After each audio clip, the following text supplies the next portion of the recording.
নির্মাণ রসায়ন, powered by Asian Paints.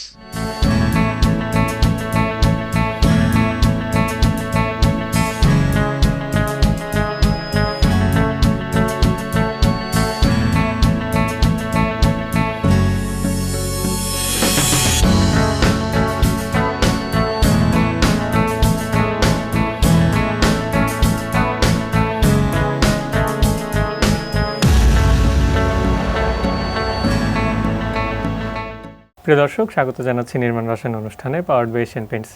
এই অনুষ্ঠানের মাধ্যমে আমরা স্থাপত্য নির্মাণ বিষয়ক বিভিন্ন বিষয় নিয়ে আলোচনা করে থাকি।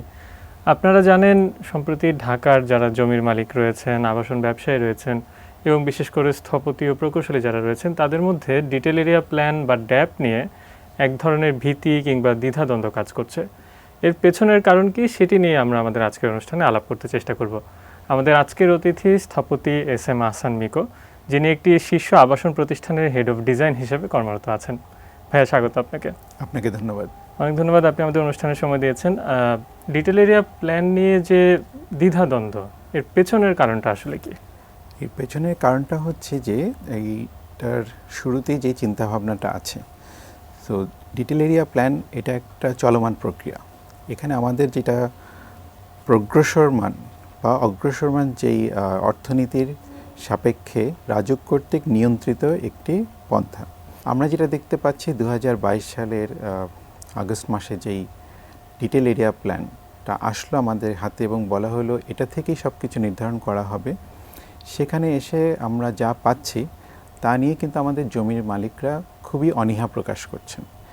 অনীহা প্রকাশ করছেন এই কারণে, যেখানে আগে একটা জমিতে 8 তলা ভবন করা যেত, এখন দেখা যাচ্ছে 4 তলা। মানে যেটা আমি বললাম যে অর্ধেক লোককে যদি চলে যেতে হয় তাহলে বাড়িটা অর্ধেক হয়ে যাচ্ছে। সো 10 তলা ভবনটার পথে আমরা পাচ্ছি না। আমরা কোথাও কোথাও নতুন ড্যাপে যেটা পাচ্ছি, শুধু 1000-এর কম না, কোথাও 900-র কম বা 800 বা এরকম পরিমাপের বাসা তৈরি করার সুপারিশ করা হয়েছে, যেটা কিন্তু আসলে আমাদের জন্য একটা বিরূপ প্রতিক্রিয়া নিয়ে আসতেছে। নাগরিক প্রবৃত্তির কথা যদি বলি, এই শহরে প্রবৃত্তি আমাদের কিন্তু অন্যান্য শহরের তুলনায় ঢাকা এবং যেগুলো মহানগর, চট্টগ্রাম, ঢাকা, রাজশাহী, সিলেট, খুলনা, এখানে অনেক বেশি। এবং এখানে যেটা দেখা যাবে যে এই বৃদ্ধির সাথে সাথে কিন্তু আমাদের চাহিদাও বেড়ে যাচ্ছে। আমরা এখন যেটা জানি যে রাজুকের তালিকাভুক্ত প্রায় 2 লক্ষাধিক ঝুঁকিপূর্ণ ভবন রয়েছে ঢাকা শহরে। বিএনবিসি 2020 অনুসারে অনেক ভবনই এখন ঝুঁকিপূর্ণ, কিন্তু আমরা স্বাচ্ছন্দ্যে বসবাস করতেছি। কিন্তু আমরা জানি না ভবিষ্যতে ভূমিকম্প কখন হবে বা কোনো একটা যদি প্রাকৃতিক দুর্যোগ আসে তাহলে আমরা কোথায় আশ্রয় নেব। তো এই সব কিছু বিবেচনা করে আমাদের যেটা মনে হয় যে এই যে চলমান প্রক্রিয়া, এই যেই বৃদ্ধি হচ্ছে, এবং আমাদের কিন্তু এই শহরে জনসংখ্যা বাড়বেই, এটা আমরা কোনোভাবেই রোধ করতে পারবো না। নিয়ন্ত্রণ করতে পারবো, কিন্তু আমি বলতে চাচ্ছি যে এখানে যে এইটা কখনো কমে যাবে না। হয়তো আমি এটার বৃদ্ধিটাকে কিছুটা হলেও কমিয়ে আনতে পারি, কিন্তু কিছু না কিছু হলেও প্রতি বছরই একটা বৃদ্ধি থাকবে। এটাই কিন্তু একটা শহরের সুস্থতার মাপকাঠি। এই ক্ষেত্রে দুটো বিষয় ভাইয়া, যেমন আমরা জানি যে এই শহরে যারা আসলে আসেন বাইরে থেকে, হয়তো মানে শহরের পুল ফ্যাক্টর বা তাদের পুশ ফ্যাক্টর যেটাই বলি, মানে সবাই তো এখানে এসে মাইগ্রেট করছে এবং একটা বেটার লাইফস্টাইল বা সব মিলিয়ে তার একটা অর্থনৈতিক উন্নয়ন প্রত্যাশা করছে, বিধায় এই শহরে আসছে। তো সামগ্রিকভাবে আমরা যদি দেশের বিকেন্দ্রীকরণের কোনো রূপরেখা না তৈরি করে শুধু বলি যে ঢাকা শহরের জনঘনত্ব কমিয়ে ফেলবো, সেক্ষেত্রে সেটা কতখানি কাজ করবে? এবং দ্বিতীয় যে বিষয়টা হচ্ছে যে এই শহরটারও তো কিছু সীমাবদ্ধতা নিশ্চয়ই আছে, যেহেতু আমরা দেখছি যে আমাদের রাস্তাগুলো প্রশস্ত না, কিংবা শহরের মোট আয়তনের তুলনায় রাস্তার একটা অপ্রতুলতাও রয়েছে। তো তার পাশাপাশি আমাদের যে ভূগর্ভস্থ সম্পদ, যেমন পানি, গ্যাস, সেগুলোরও কিন্তু অনেক ক্ষেত্রে দেখছি ফুরিয়ে আসছে, যেমন পানির স্তর নেমে যাচ্ছে। তো সর্বোপরি এই শহরটা জনঘনত্ব ধারণ করতে পারবে সে ধরনের উন্নয়নের পথে হাঁটতে হলে আমাদের কি করণীয়? আচ্ছা, প্রথম যেটি বললেন যে জি, বিকেন্দ্রীকরণ, এই ব্যাপারটা সরকারের মাথায় অবশ্যই আছে। আচ্ছা, তবে এইটার জন্য নীতিমালাগুলো আবার পুনর্নির্ধারণ করা প্রয়োজন। কারণ যদি আমরা ঢাকার বাইরে জেলা পর্যায়ে যাই, আমি বিভাগ থেকে যখন জেলা পর্যায়ে যাব, সেইখানে কিন্তু একটা অনুমোদন পেতে বেশ সময় লাগে। এবং ওখানে যেটা করা হয় যে একতলার অধিক দ্বিতীয় তলায় বলা হয় কোনো ধরনের বাণিজ্যিক কার্যক্রম করা যাবে না, কিন্তু এটা তো আমরা সবসময় দেখি যে কোনো জায়গায় যাত্রার পথে যদি আমরা তাকিয়ে দেখি যে আশেপাশে কিন্তু একের অধিক তলা বিশিষ্ট বাসা বাড়ি বা ভবন আমরা দেখতে পাই। জি, তাহলে কি এটা আসলে আমরা ভুল দেখছি? আসলে আমরা ভুল দেখছি না। আসলে যেটা চলমান সেটাকে স্বীকার করতে হবে। আমাদেরকে আগে বুঝতে হবে যে যেটা ভুল হচ্ছে ভুলটাকেও স্বীকার করতে হবে, যেটা আমাদের প্রবৃত্তি এনে দিচ্ছে সেটাকেও মেনে নিতে হবে। Okay. এখন এই যেই যদি আমি বলি যে না ঢাকা শহরে একতলা বাসা হবে, সারা বাংলাদেশে একতলা বাসা হবে, তাহলে কিন্তু পুরো দেশটা ছেয়ে যাবে শুধু ভবনে। জি, আমাদের কিন্তু তাহলে কৃষি জমি থাকবে না, আমাদের বেড়ানোর জন্য পার্ক থাকবে না, আমাদের স্কুলের মাঠ থাকবে না, বিশ্ববিদ্যালয়ের প্রাঙ্গণ থাকবে না। তো সেগুলো কিন্তু ধরে রাখার জন্য আমাদের এই মানে প্রচেষ্টা হচ্ছে পেশাজীবী সংগঠন যারা স্থপতি এবং প্রকৌশলী আছেন ওনারা কিন্তু সবসময় কাজ করে যাচ্ছেন এবং এটা নিয়ে গবেষণা করছেন এবং অনেকগুলো গবেষণাপত্র আমাদের বিভিন্ন বিশ্ববিদ্যালয়ে এগুলো আমাদের জানা পত্রিকাও প্রকাশ হয়। তো সেখানেও দেখা যাচ্ছে যে আসলে যদি আমরা গ্রামকে গ্রাম রাখতে চাই এবং শহরকে শহর, নগরকে নগর এবং ছোট ছোট শহরগুলোকে যাতে জনঘনত্ব নিয়ন্ত্রণ করতে চাই, তাহলে সুনির্দিষ্ট নীতিমালা দরকার। একটা ঢালাও নীতিমালা দিয়ে চাপিয়ে না দিয়ে জি, সেখানেও যদি আমরা সুযোগ দিই তাহলে ওখানেও কিন্তু অনেক উদ্যোক্তা আছে। আমি নিজেই যেখানে জানি যে এখানে বেসরকারি খাতে অনেকেই উদ্যোক্তা হিসেবে তারা কিন্তু কাজ করে যাচ্ছে। অনেক প্রশিক্ষণ কেন্দ্র আছে, অনেকগুলো শিল্প এবং স্বাস্থ্য খাতে অনেক ধরনের অনুমোদন দরকার আমাদের, যেখানে কিন্তু এই কার্যক্রমগুলো চলে আসতেছে কিন্তু দেখা যাচ্ছে প্রকৃত অনুমোদনটা দেওয়া হচ্ছে না।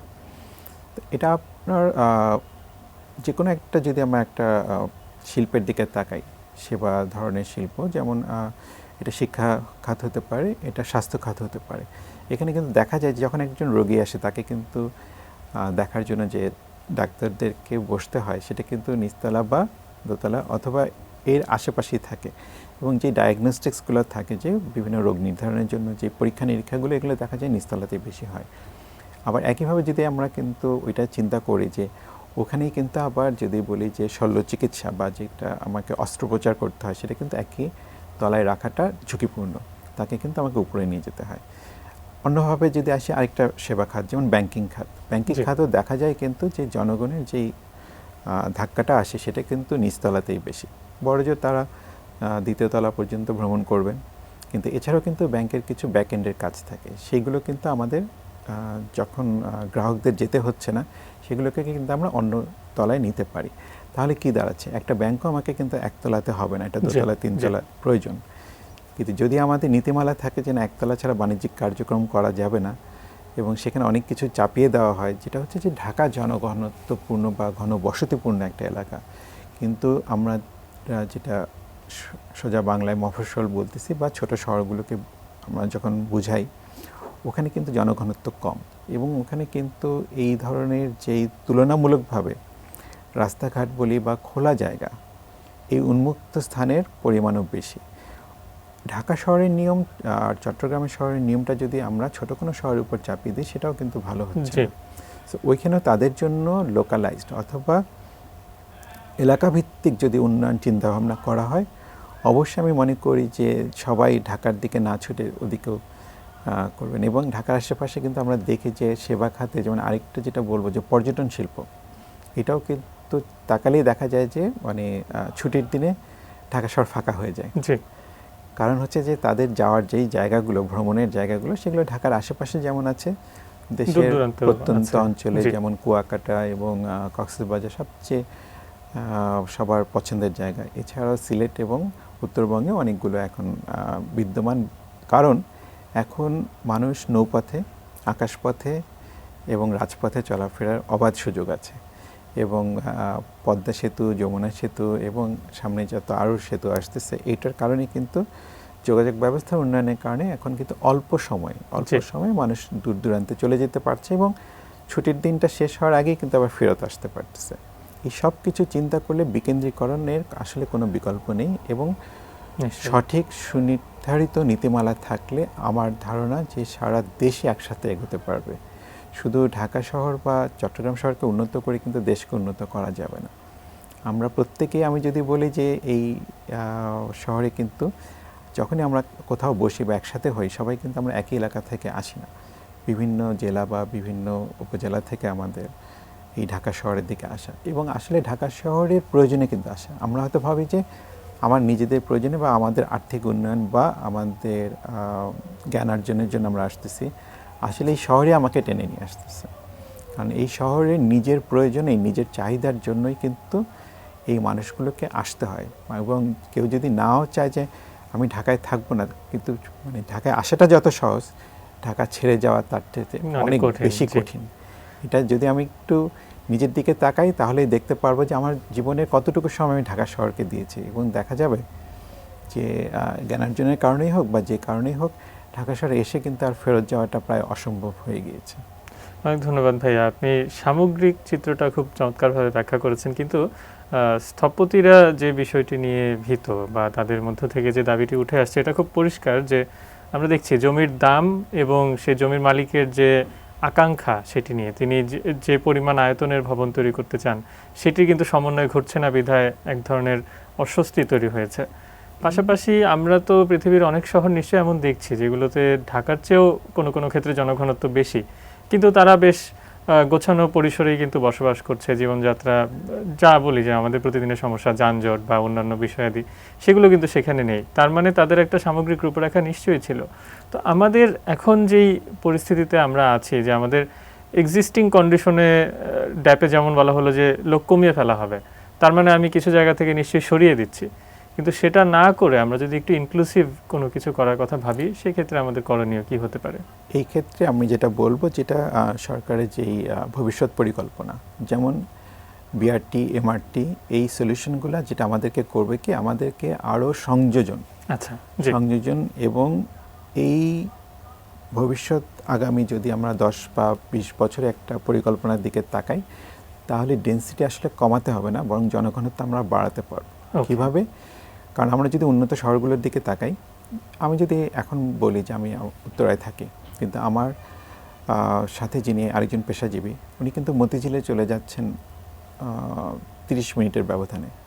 আমি হয়তো এখানে আসতে আরও সময় লাগতেছে, কারণ আমি সেই মেট্রো রেলে আসতেছি না বলে, কিন্তু যদি মেট্রো রেলে আসতাম তাহলে আমি কিন্তু অনেক অল্প সময় চলে আসতে পারি। একইভাবে উন্নত শহরগুলোতে এই নাগরিক সুবিধাগুলো থাকার কারণে রেল পথে এবং রাজপথে এবং নৌপথে এই যোগাযোগগুলো খুবই সুবিধাজনক পর্যায়ে চলে যাওয়ার পর আমরা এখানে শুধু জনঘনত্ব নিয়ন্ত্রণ করা লাগবে না, বরং জনঘনত্ব বাড়ানোর জন্য আমরা এখানে আরও যদি বেশি তলা ভবনের দরকার হয়, 40 তলা 50 তলায়, এটা যা সময়ের একটা ব্যাপার।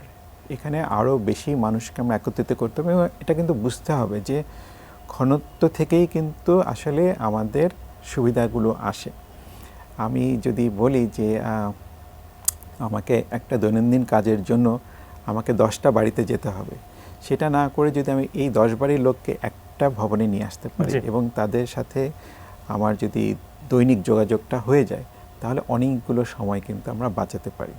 একইভাবে যোগাযোগ ব্যবস্থার উন্নয়নের মাধ্যমেই শুধুমাত্র আমাদের এই উন্নয়নগুলো সম্ভব। এই যোগাযোগটা শুধু আমি বলবো না যে ভৌতিক ব্যবস্থার উন্নয়ন, এটা কিন্তু আমাদের আরও সুযোগ আছে। যেমন আমরা মহামারীর সময় দেখি বা বিভিন্ন সময় কিন্তু আমাদের যেই আইটি সেক্টর বা ইনফরমেশন টেকনোলজি বা তথ্য প্রযুক্তি সেবার উন্নয়নের মাধ্যমেও কিন্তু আমরা যোগাযোগের উন্নতি ঘটাতে পারি। যেমন একজন চাষি ভাই কিন্তু এখন ঢাকা শহরে না আসলেও সে কিন্তু একটা রেডিও, টেলিভিশন অথবা ইউটিউব অথবা যে কোনো ফেসবুক চ্যানেলের মাধ্যমে জানতে পারছে, মানে আবহাওয়া থেকে শুরু করে বিভিন্ন ধরনের প্রযুক্তিগত এই শস্য উৎপাদন এবং কৃষিখাতে কী কী উন্নয়ন হচ্ছে, এখন কিন্তু ইন্টারনেটে সবই ফ্রিলি ডিস্ট্রিবিউট করা হয়। এবং আমি জানি যে আপনাদের চ্যানেল থেকেও এই ধরনের অনেক উদ্যোগ আছে।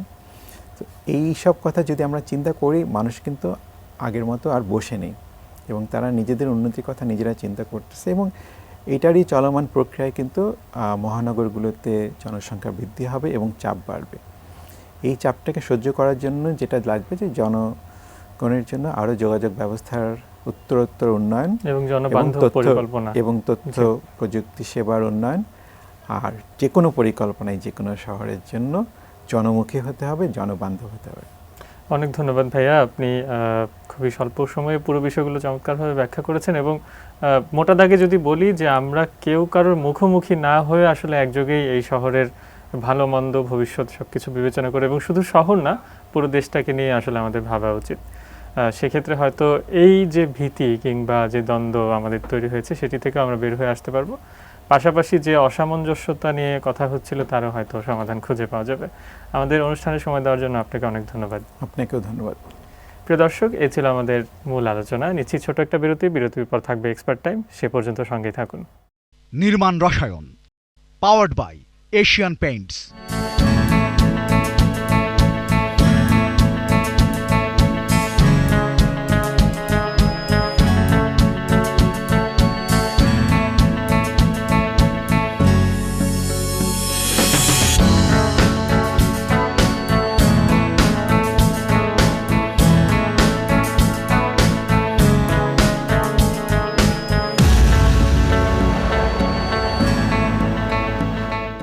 প্রিয় দর্শক, বিরতির পর নির্মাণ রসায়ন অনুষ্ঠানে আরও একবার স্বাগত জানাচ্ছি। এবারে থাকছে এক্সপার্ট টাইম। সবাইকে স্বাগত জানাচ্ছি আজকের এশিয়ান পেইন্টস এক্সপার্ট টাইমে। আজকে আমাদের সাথে আছেন আর্কিটেক্ট মামুন আর রশিদ ভাই। কেমন আছেন ভাইয়া? জি আলহামদুলিল্লাহ। ভাইয়া, আপনার কত বছরের এক্সপিরিয়েন্স, এবং এর সাথে আরও জানতে চাইবো যে আপনি কোন ধরনের কাজ করতে সবচেয়ে বেশি স্বাচ্ছন্দ্য বোধ করেন? প্রফেশনাল এক্সপিরিয়েন্স ধরেন পাশ করার পর থেকে ইটস 23 ইয়ার্স, অ্যান্ড আমি একটু সেক্টরটা যদি বলেন সেটা হচ্ছে আমি একটু কর্পোরেট ইন্টেরিয়র করি, শুধু মাল্টিন্যাশনাল কোম্পানিজ অ্যান্ড কিছু রিটেল শপসে কাজ করি। সো আমি জানতে চাই আপনি যদি একটু ছোট করে বলেন কোন কোন ব্যাপারগুলো আসলে মাথায় রেখে ডিজাইনগুলো করেন। আচ্ছা, ডিজাইন দেখেন এক একটা কোম্পানির মোটো এক এক রকম, এক একটা কোম্পানির প্রোডাক্ট এক এক রকম। সো প্রত্যেকটা কোম্পানির ডিফারেন্ট আসপেক্ট থাকে। সো আপনি ধরেন একটা রিটেইল শপের সাথে একটা ধরেন মনে করেন যারা ইঞ্জিন বানাচ্ছে তাদের অফিসের কিন্তু মিলবে না। সো ওর যে প্রোডাক্ট লাইন সেইটা যাতে আপনাকে রিপ্রেজেন্ট করে। সো প্রথমভাবে কি হয়, আপনি ধরেন সাপোজ আপনি এক ক্লায়েন্ট, ঠিক আছে, আপনি কি করবেন, আপনার প্রোডাক্ট লাইনটা আমাকে ডিসক্রাইব করতে হয়। সো প্রোডাক্ট লাইন ডিসক্রাইব করার পরে আমরা তখন বুঝি যে আসলে এই অফিসটাতে যখন কেউ আসবে বা এখানে যারা হতেছে অফিসের কলিগস, দে জাস্ট ফিল যে yes we are selling this. So it's a background যে ওকে একটা ইনহেরিট একটা থিম দেওয়া, যে এই এনভায়রনমেন্টের সে আসে, এতে কি হয় ওর প্রোডাক্টিভিটি বাড়ে। আমার আরেকটা কোশ্চেন থাকে, সেটা হচ্ছে বিভিন্ন প্রজেক্ট করতে গেলে বিভিন্ন শেডের দরকার পড়ে। Customer shade is one of the thing, আপনার যেটা রিকোয়ারমেন্ট হয়। সো এই শেডগুলো আপনি আসলে মার্কেটে এখন কিভাবে কালেক্ট করেন বা কাজ করছেন কিভাবে? আচ্ছা, এইটা একটা খুবই ইন্টারেস্টিং ব্যাপার, যেটা হচ্ছে কালার প্যালেট। ধরেন আমরা যখন একটা মুড বোর্ড বানাই, ঠিক আছে, ধরেন এখানে কি থাকছে, একটা ফ্যাব্রিক থাকছে, একটা টাইলস থাকছে, একটা প্যানেলিংয়ের বোর্ড থাকছে, সিলিংয়ের বোর্ড থাকছে, দেন হতেছে ফার্নিচারের টেবিল টপ থাকছে। So it should be a colour palette. So এইটা কি হবে, ইট শুড বি হারমোনাইজ বা ইট শুড বি কন্ট্রাস্ট। যখন একটা প্রজেক্ট করি, তো ধরেন মনে করেন আমি তো একটা 3D ভিউ দিচ্ছি, কিন্তু 3D ভিউ দেওয়ার পরে ওটা তো আসলে একটা ভিজুয়ালাইজেশন, আর ওটা হতেছে কি আপনার প্র্যাকটিক্যাল। একটা আপনি ভিজুয়াল করতেছেন, একটা টাচ করছেন। সো এইখানে কি হয়, আপনাকে ধরেন কিছু যারা মানে রং সাপ্লায়ার বা যারা মানে এশিয়ান পেইন্টস বা অন্যান্য যারা আছেন, এদের কাছ থেকে আমরা ধরেন হচ্ছে এই আপনার একটা মুড বোর্ড বানিয়ে নেই। ওইখানে আপনার হোপ ইউ আর ওয়েল এরকম একটা ছিল, কালারের একটা ট্রেন্ড ছিল, ঠিক আছে। ওখান থেকে ধরেন আমরা কিছু কালার চুজ করতে পেরেছি। সো হয় কি, যখন ধরেন আমরা কি করছি, একটা ইমাজিন করছি, বাট যখন কোনো একটা কোম্পানি আমাদেরকে এই জিনিসটা ফিজিক্যালি মানে সাপ্লাই দেয়, তখন হতে হয় কি, ইমাজিনেশনের সাথে প্র্যাকটিক্যাল জিনিস, এই জিনিসটা মিলাইতে খুব সুবিধা হয়।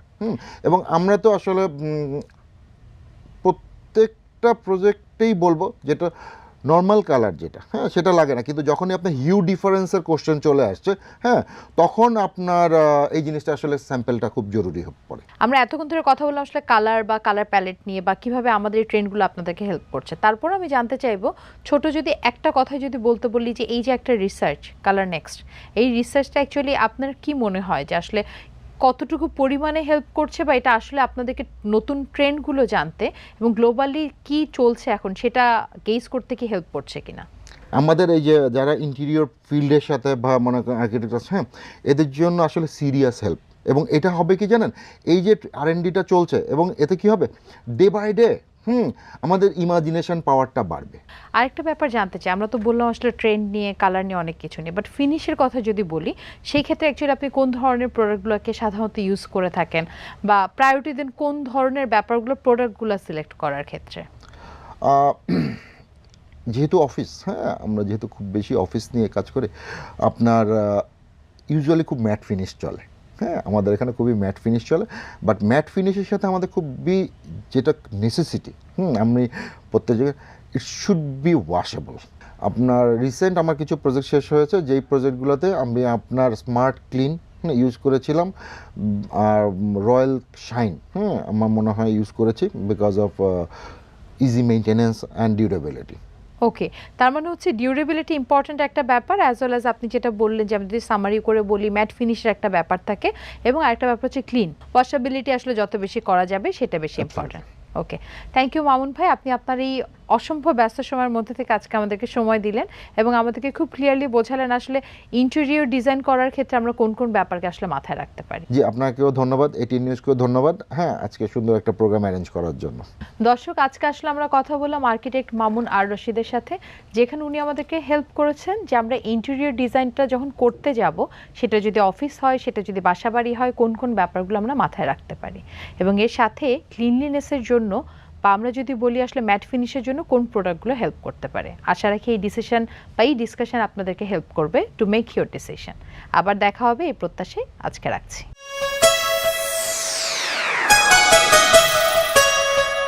দর্শক, এই ছিল আমাদের আজকের অনুষ্ঠান। আপনার যদি কোনো প্রশ্ন, মতামত বা পরামর্শ থেকে থাকে জানাতে পারেন ইমেলের মাধ্যমে। ভালো থাকুন, সুস্থ থাকুন, এটিএন নিউজের সঙ্গে থাকুন।